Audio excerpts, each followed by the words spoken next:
Salut à vous les survivants, j'espère que vous allez bien. Alors, petite vidéo, on va dire 4.5 du survivant. L'épisode 4 étant sorti il n'y a pas longtemps. L'épisode 5 va être tourné le week-end prochain. Bon, vous verrez, je vous ai déjà prévenu, c'est un épisode tous les mois. Mais pour l'épisode prochain, j'ai besoin d'un bâton de marche. C'est une des conditions importantes du prochain épisode. Je vous en dis pas plus parce que l'épisode 5 il va être complètement fou. Donc là aujourd'hui, l'idée c'est d'aller se balader un petit peu, d'essayer de trouver un bâton et de se fabriquer un bâton de marche digne de ce nom. Là on parle d'un bâton classé au guide Michelin.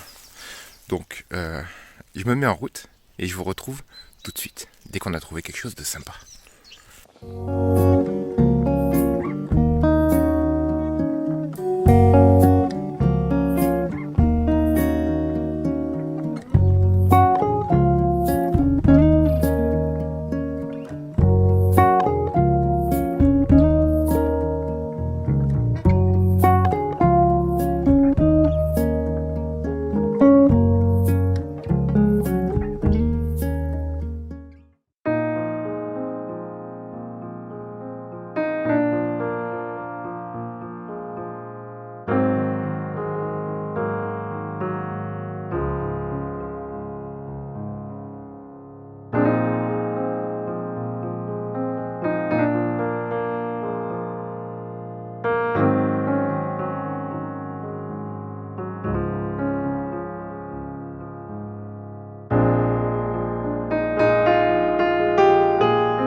On a de la chance, regardez ce qu'on a trouvé. Un noisetier. Vous voyez, voilà les petits bourgeons là. L'avantage du noisetier, c'est que ça pousse dans tous les sens. Regardez, en plus on peut voir qu'il a déjà été coupé en partie. Ça pousse dans tous les sens, vous voyez, il y a des rejetons qui sortent de partout. Et en fait, si vous y allez doucement, vous pouvez en couper. Et l'avantage, c'est qu'il va repousser, mais comme il faut. Alors, je vais choisir une belle branche là. Parce que vous pouvez voir que l'avantage du noisetier, c'est aussi que c'est très très droit. Donc on va choisir une belle branche et on va se couper ça.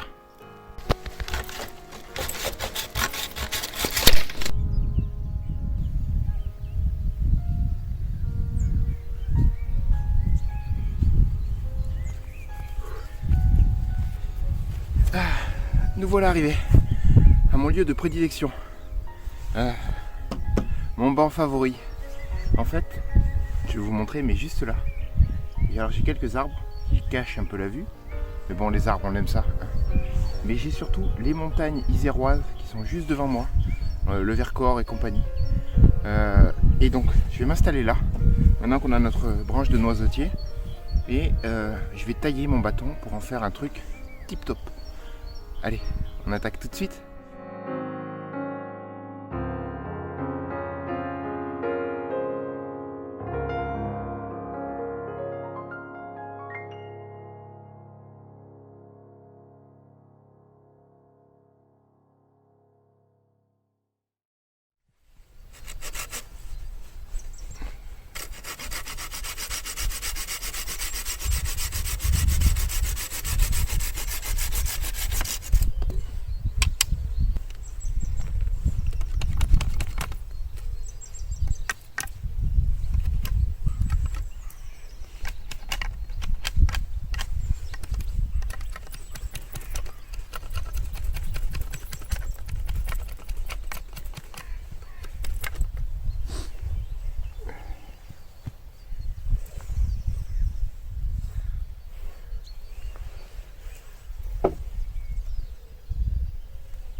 Je vais l'éplucher pas jusqu'en bas, parce que l'écorce va permettre de protéger peut-être un peu le bas du bâton de l'humidité. Mais je vais le nettoyer par contre de là jusqu'à ma poignée. La poignée, je l'ai faite quand même très haute. Parce que la dernière fois que j'ai fait un bâton, il n'était pas justement suffisamment haut. Je l'ai faite juste sous un nœud, ici, histoire d'avoir une bonne prise. Mais je vous le montrerai de toute façon une fois fini. Donc là, je vais nettoyer tout ça jusqu'en bas, histoire d'avoir un bâton bien joli.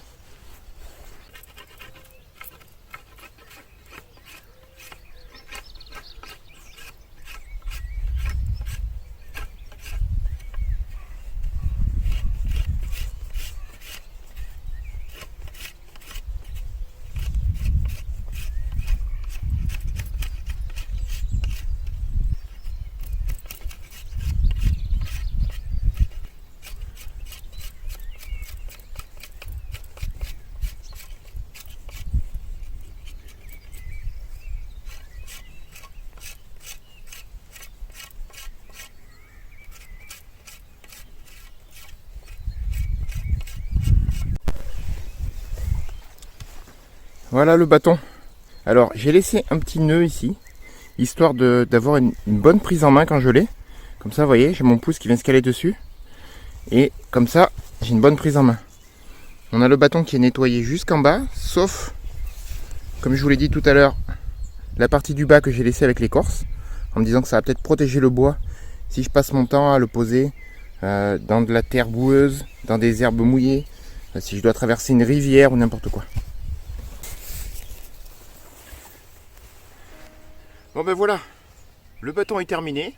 Avec mon couteau de bushcraft, franchement ça s'est fait magnifiquement. Je suis content d'avoir trouvé du noisetier. Franchement c'était même inespéré. C'est le top pour faire un bâton de marche. Je vous avais dit que ce serait un petit épisode, hein. On est sur une version 0.5, 4.5 du survivant. Le gros épisode, c'est l'épisode que je vais tourner le week-end prochain. C'est le plus gros épisode pour l'instant de la saison.